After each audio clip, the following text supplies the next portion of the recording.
Bobi Wine, Kakwenza trade blame with security forces. A 16-year-old student dies after Gulu campaign violence. Bobi Wine praises religious leaders, speaking out against brutality.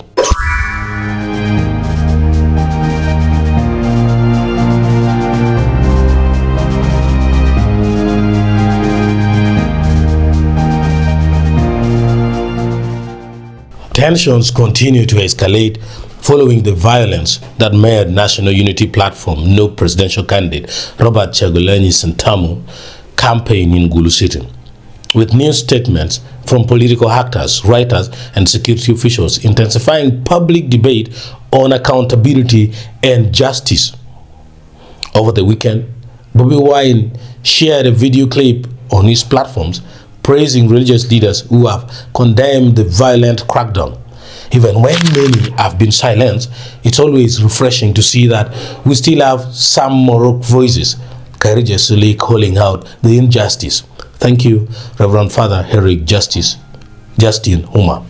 God willing, Uganda will be free, he wrote. Come and shoot me, you the soldiers and police who are here. Why do you portray that Uganda is a barbaric country? Mr. President, you went to the bush to defend the rights of the people. What took place yesterday is a shame on your government. You must investigate those perpetrators of violence in Gulu City and bring them to justice. We want to live in peace. Acholi are not the property of NRM, they are the property of God. No one can force us not to listen to another opinion. You have been in power for 40 years. Is this how you rule the country?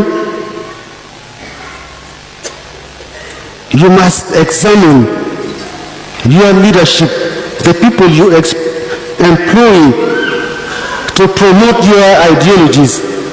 They are betraying you. If not, you are betraying yourself.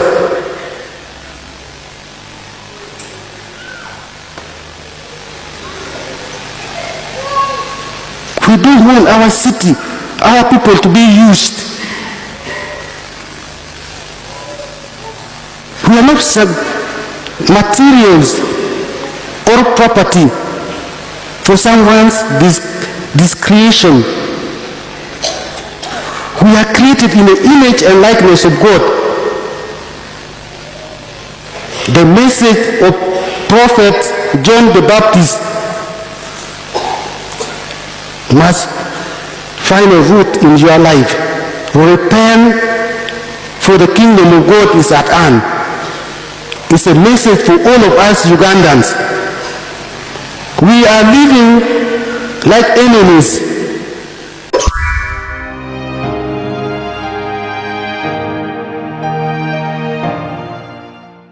On the other hand, Kakwenza launches scathing online attack on security officer. Exiled novelist Kakwenza Rukiribashaiza also weighed in, posting a photo and releasing a sharply worded criticism targeting one of the officers involved in the confrontation. He wrote, "If this fool diverted his energy to collect rubbish behind him instead of beating Ugandans, he would lose these fats that make him look like a pig, or rather a Frisian cow." Kakwenza clarified the officer was some other person, not Acholi, distancing their silence from the local community.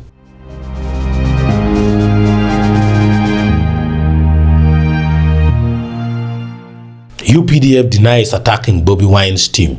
The Uganda People's Defense Forces, that's UPDF, has refuted claims that its personnel were responsible for the violence. Colonel Chris Magezi, the acting Defense Public Information Officer, stated the security forces in Gulu are not the ones who attacked Bobi Wine and his group. Bobi Wine and his team provoked the security forces through their actions and conduct. Bobi Wine shared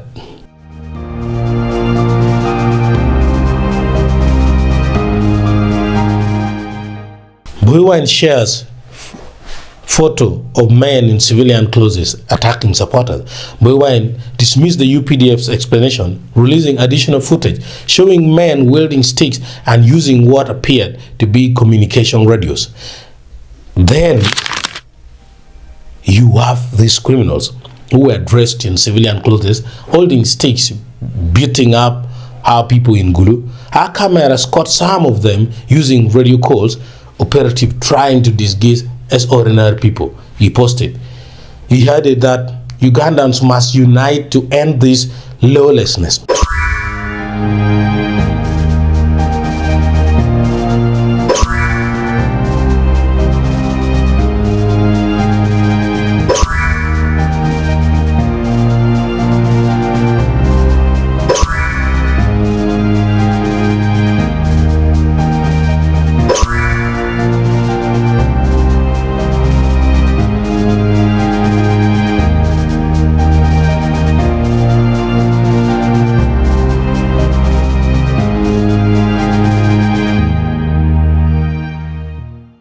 Death of 16-year-old Joshua Leon Otim intensifies outcry.